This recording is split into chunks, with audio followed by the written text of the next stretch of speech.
And we're back with another manga review of Mushoku Tensei. Yes, this time we're doing Volume 4, everybody. And yes, I'm still hyped because the anime has been confirmed. But of course, we don't know when and we don't know by whom or how.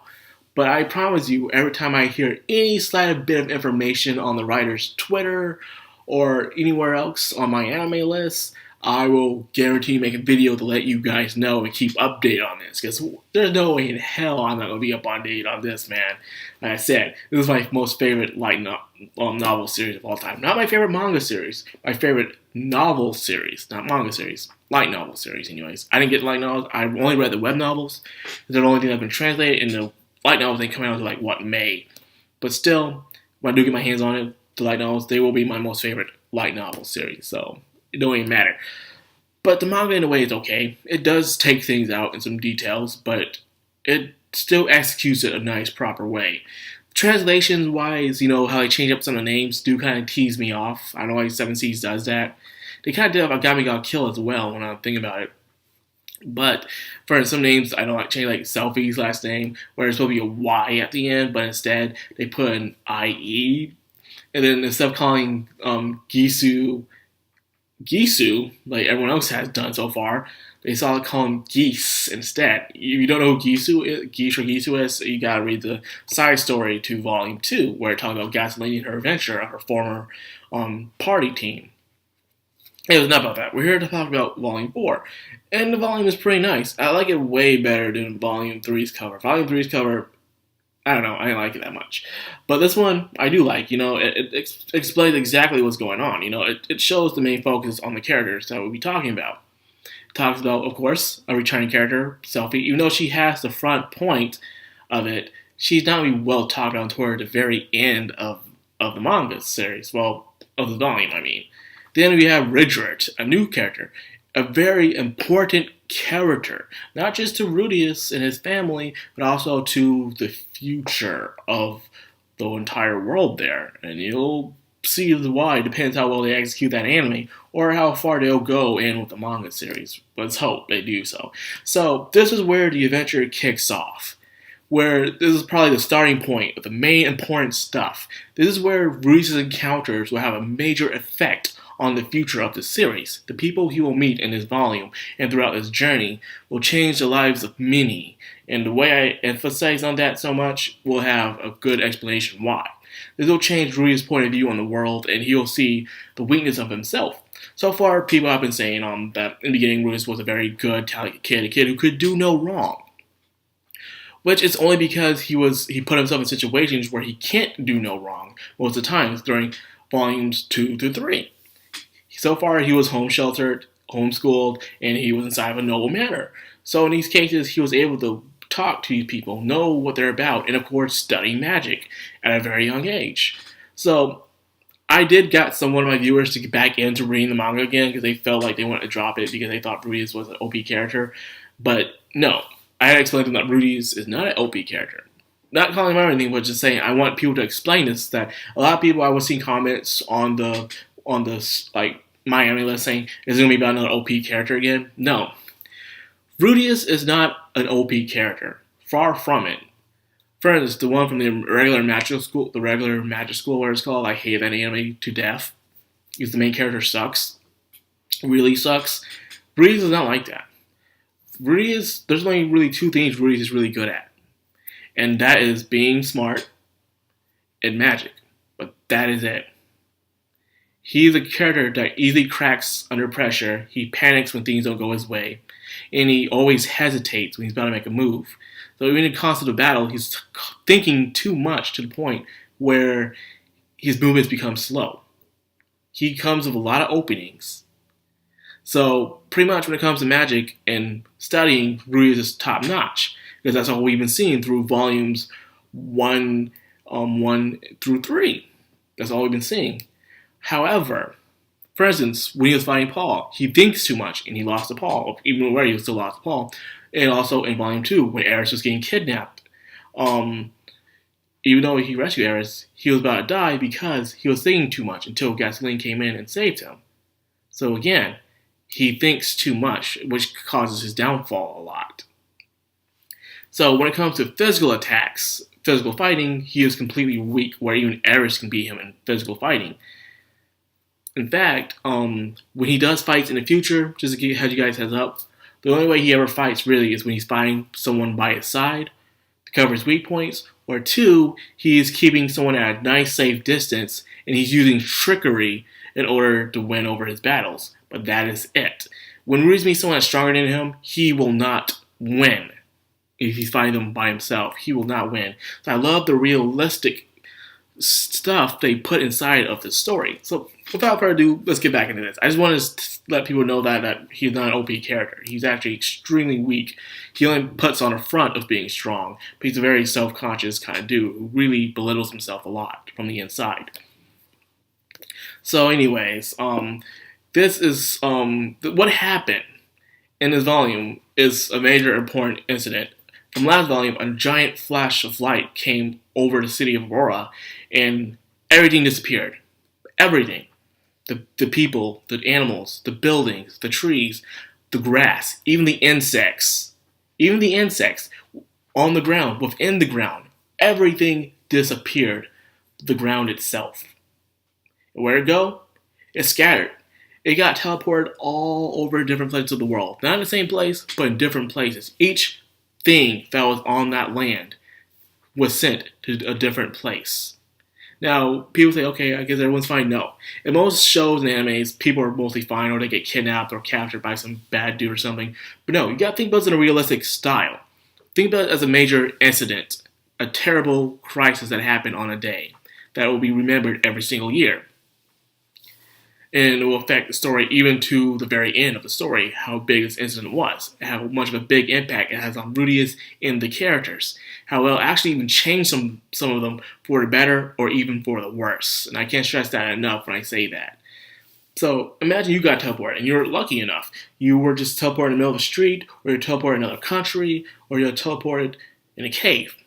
But now imagine you weren't so lucky. You were teleported into the middle of the ocean, with no one around but what's under the ocean. It could be a lot of magical creatures that are hungry for flesh in the ocean. You could teleport inside a volcano, teleport in a very dangerous land, teleport in the middle of landmines, well, not landmines, but swords standing up, spikes, teleport in the middle of a war zone, teleport in the middle of a dangerous labyrinth or dungeon. All these places are possibilities of places you could have teleported inside of, and which did happen to certain people. So a lot of people thought, oh, it's just a teleporting incident, nothing bad happened. No, a lot of people died in this teleporting incident. A lot of people also went missing. Only very few people were actually found in this incident. Very few. Most of them are still missing to that day, or they're dead, or consumed dead. So, out the way, Riz and Eris are in the middle of one of the most dangerous contents in the entire world, and that is the demon content. Content full of the most dangerous creatures out there, where the human law is thrown outside the window. So you can just go up and kill someone and you won't get in trouble for it, because there is no police. So with that being said, luckily for them, they are protected by this dude named Ridgert Serpert from the Serpent race. A very race that is redeemed as the most dangerous kind of demons of all time, because they all even attack each other, and even their own friends and foes, indiscriminately. However, there's a lot more to the story, but I won't spoil that. But I'm going to say that Ridgert Serpert himself also plays a very key role. In this manga volume, Rudius will meet a lot of people that are very, very important to the world that will have a major impact on how things go. And one of the major impacts, one of the biggest impacts in the entire story exactly is this dude right here. So you can see him. He calls himself the God of the People. Higami. God of the People. This character looks almost like Truth from Fullmetal Alchemist, but he is completely different. He's more active and plays a bigger hand in controlling humanity. And with this, he gives Rudius advice on how to survive and what he needs to do in order to get home safely. So he does that, but however, he doesn't trust him that much. Because usually people who immediately offer their self-help without anything in return sometimes seem to be too fishy of character, especially the way they go about it. So he has the right to be suspicious of him, but nonetheless, he takes some of his advice bit by bit. So, anyways, in this show, Ruiz will realize that he is not all that as he thought he was, where he deals with real life situations with no adults or anyone guiding him around to what to do. Same thing with Eris. Eris this time, instead of wanting to just be the girl that he gets rescued, but wants to be the girl that protects him. She's also even puts up in front of being strong, but it's not. He goes to places and meets people such as the Serpent Village, the Midgard Village where Roxy was raised, and they become adventurers.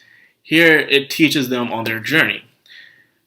Getting home isn't going to be easy. You can't just walk there and swim there by boat. Things cost money no matter where you go. So to go to get money, you gotta get a job.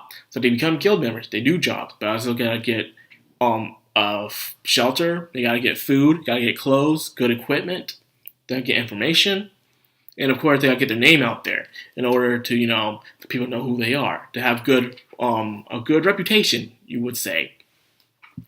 So things do look smoothly only on certain parts. Ruiz deals with the guilt and the consequences of his own actions by thinking too selfishly. So that pretty much ended with the volume I'm going to tell you about now. Let's get on to the side stories. Of course, this time there are 2 side stories in this one. There is the one about Roxy, which is the written side story, which is her time when she was teaching a student named Pax, who was a prince.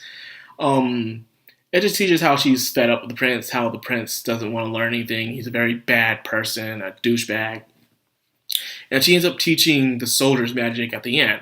So what importance does this story, the side story has? Well, let's just say it will come to importance until volume 19. That's right, this little story will have a major impact until volume 19. Like I said, the little things that you do that happens inside these stories will have a major impact in the future. Now, the next side story is about my girl Selfie, the cute little angel. She has wings because she's an angel. Despite how bad people treat her, she still wants to teach people to be nice to people no matter what. So the story is told by a new kind of character which I don't recognize at all in light nor web novels I've never heard of. She is a character that just appears in the manga. I don't know if she'll appear in the anime, but I've never seen her before at all. But I think her name is Troubadour. She carries a guitar around and she never shows her eyes. All she does is sing songs. She's just here and there and doesn't seem to age neither. So I don't know what she is exactly. A lot of people don't know who she is exactly. She's just this mysterious character that just appears in the manga for some reason. So anyways, it shows you why Selfie needed to change. Okay, imagine you are a child, a little girl, a boy, whatever you want to be, and you're in this small little village where everyone just treats you like a demon. Everyone's tormenting you, bullying you. You're just trying to bring lunch to your father, and everyone's throwing mud at you and rocks and sticks and calling you names and telling you to get out or kill yourself. That's very hellish for a kid, and the parents can't do anything about it because they need to survive. That being said, now imagine one day your favorite story, girls back in the day, their favorite stories is some Prince Charming or some warrior coming in to save them and they live happily ever after, the norm stories. So imagine one day a boy like Ruiz came along and he saves you. He becomes friends with you, he never leaves your side, he teaches you stuff. This boy is which is quoted even within the novels, that she sees this boy like God themselves. Because Ruiz was her savior. No one else. Her parents failed to save her. People in the village failed to save her. The only person that ever saved her was this boy. But so because of this, she became kind of disobedient to everybody else. She started coming home late. She wouldn't bring the father lunch all the time. And she would just listen to whatever Ruiz tells her to do. Ruiz most of the times would just teach her magic and studying and sword practice. So he wouldn't do anything bad with her. It's just that she wouldn't listen to nobody else. Pretty much she would put Ruiz first above everything else. But then again, can you blame a little kid thinking that way? Where the boy has done something where the parents have failed to do in the end. So of course she's going to see Ruiz as his ultimate existence. So but because of this, they became dependent on each other. That's why they had a split. So because of this, she learned to become strong and wants to become independent on her own. She learned she can't be the princess in the story where Ruiz will fight for her.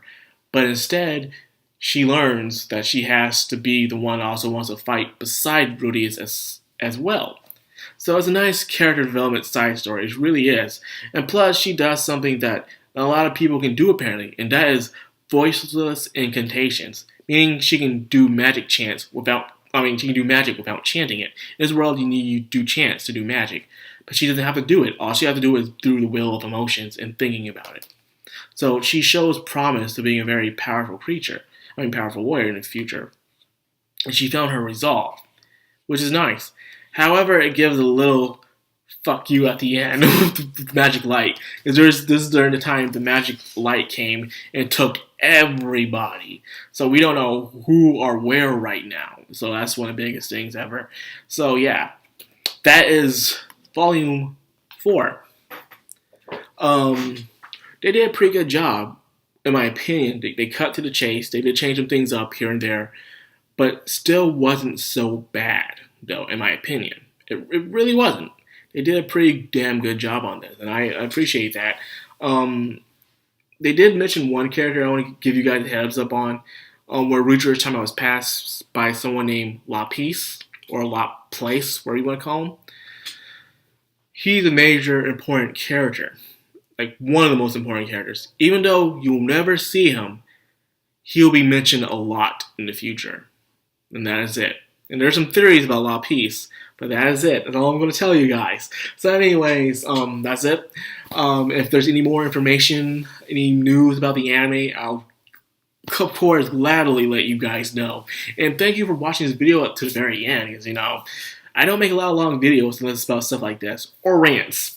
Definitely my rants. So that's all I got for this vid. I hope you guys enjoyed my Mushoku Tensei goodness. I will be reviewing, of course, Volume 5 next week. So I hope you guys enjoy. We got a must read next. Madcrownxox out.